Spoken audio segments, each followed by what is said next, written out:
అందరికీ నమస్కారం. మానసిక ఆరోగ్య అవగాహన వారోత్సవం సందర్భంగా ఈ వీడియో చేస్తున్నాను. సాధారణంగా మనం ఆందోళన, ఒత్తిడి, డిప్రెషను ఇలాంటి విషయాల గురించి చాలా వింటూ ఉంటాం.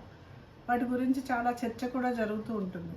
కానీ కొత్తగా తెరపైకి వచ్చిన మరొక అంశం ఏంటంటే బర్న్అవుట్. ఈ బర్న్అవుట్ అనేది ఎందుకు జరుగుతుంది అంటే ఇది ఎవరికైనా కావచ్చు, ఏ వయసు వారికైనా ఈ బర్న్అవుట్ అనేది రావచ్చు.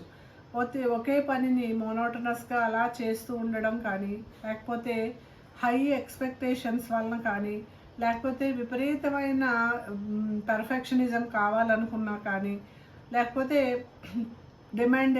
డిమాండింగ్గా ఉండే పై అధికారులు కానీ, కుటుంబ సభ్యులు కానీ ఉండడం వలన కానీ ఈ బర్న్అవుట్ అనేది వస్తూ ఉంటుంది. అయితే ఈ బర్న్అవుట్ అనే దాన్ని మనం ఎలా గుర్తించాలి అంటే దీనికి కొన్ని లక్షణాలు ఉన్నాయి. ముఖ్యంగా శారీరకమైన లక్షణాలు ఏంటంటే మొదటగా ఆకలి లేకపోవటం, నిద్రలేమి, తర్వాత జీర్ణ సంబంధమైన సమస్యలు, తర్వాత తలనొప్పి ఇలాంటి లక్షణాలు కనిపిస్తూ ఉంటాయి. తరచుగా తలనొప్పి వచ్చి ఇబ్బంది పడుతూ ఉండడం ఇలాంటి లక్షణాలు కనిపిస్తూ ఉంటాయి. తర్వాత మానసికంగా అంటే ఆత్మన్యూనతా భావం, తన మీద తనకే నమ్మకం లేకపోవడం, తర్వాత చేసే పని పట్ల ఆసక్తి లేకపోవటం, ఇవన్నీ వస్తాయి.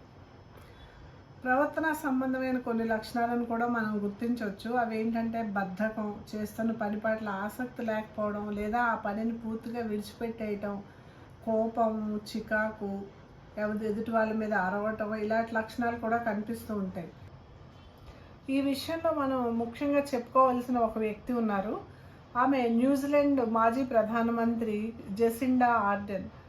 ఆమె 37 సంవత్సరాల పిన్న వయసులోనే ప్రధానమంత్రిగా ఎన్నుకోబడి చాలా సమర్థవంతమైన పరిపాలనను అందించి మూకుమ్మడి దాడులు, తర్వాత కోవిడ్ పాండమిక్, ఇలాంటి పెద్ద పెద్ద సమస్యల్ని చాలా సమర్థవంతంగా ఎదుర్కొని చక్కటి పరిపాలన అందించారు. అయితే తర్వాత ఆమె గుర్తించుకున్నారు తను బర్న్అవుట్ అయిపోయినట్లుగా.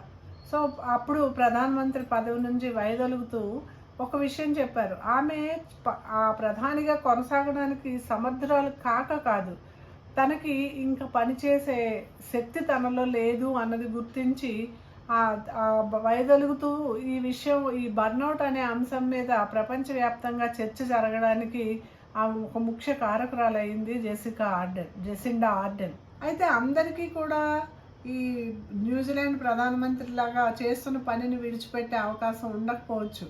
కాబట్టి అలాంటప్పుడు మనం ఏం చేయాలంటే కొంత బ్రేక్ తీసుకొని దీని గురించి మన ఆత్మీయులైన వాళ్ళతో చర్చించడం, లేదా అవకాశం ఉంటే ఒక మంచి టూర్ వెళ్ళి రావటం, లేదు అంటే మన అతి ఇష్టమైన వ్యక్తులతో కొంతకాలం గడపడం, తర్వాత ఏం చేయాలంటే మనకి ఇష్టమైన ఇంకేదైనా పనిని చేయడం, ఇలాంటివి చేస్తూ కుటుంబ సభ్యుల తాలూకా సహకారం తీసుకొని పని అంతా కూడా ఒక్కలే చేయాలి అన్న దీంట్లో నుంచి బయటకు వచ్చి అందరికీ కూడా పని సర్దుబాటు చేసి వాళ్ళ తాలూకా సహాయం తీసుకొని మళ్ళీ రీఛార్జ్ అయ్యి వాళ్ళ పనిలోకి వాళ్ళు రావచ్చు.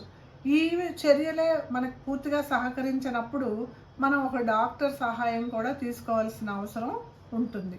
ఈ విధంగా ఈ బర్న్అవుట్ అనే సమస్య నుంచి బయటికి రావడానికి అవకాశం ఉంటుందని భావిస్తూ ఇంతటితో ముగిస్తున్నాను.